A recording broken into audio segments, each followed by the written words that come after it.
જય શ્રી કૃષ્ણ.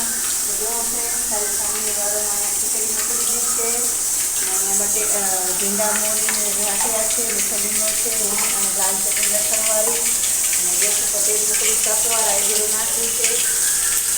રાઈ જીરું પકડે એટલે નાખીશું આપણે હિંગ. હવે આપણે નાખીશું હિંગ, મીઠો લીમડો ભીંડા છે એ નાખી દઈશું. ભીંડાને આપણે સારી રીતે લાળ બાંધ લઈશું.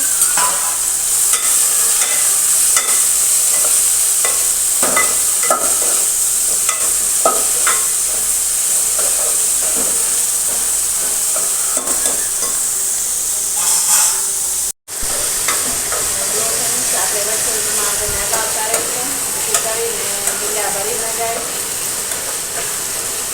ભીંડા હલાવતા રહે વચ્ચે તો એક સરખા લાલ ભરી જાય.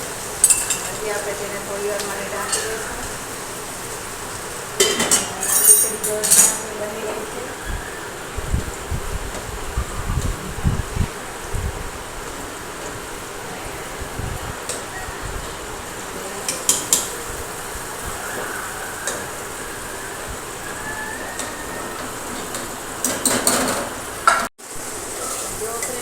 ભીંડાની લાળ ભરી ગઈ છે તો હવે આપણે તેમાં ચટણી નાખી દઈશું અને તેને સારી રીતે મિક્સ કરી દઈશું જેથી કરીને મસાલો છે એ ભીંડામાં સારી રીતે મિક્સ થઈ જાય.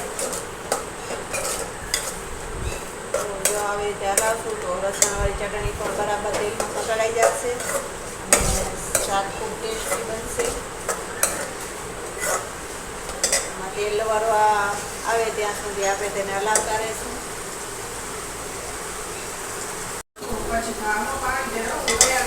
જો ફ્રેન્ડ અહીંયા તેલ છૂટું પડે છે તો હવે એનો અર્થ છે કે શાક આપણું બનીને તૈયાર થઈ ગયું છે. તો હવે ગેસ કરશું બંધ અને આપણી રોટલી પણ ફ્રેન્ડ્સ બની ગઈ છે.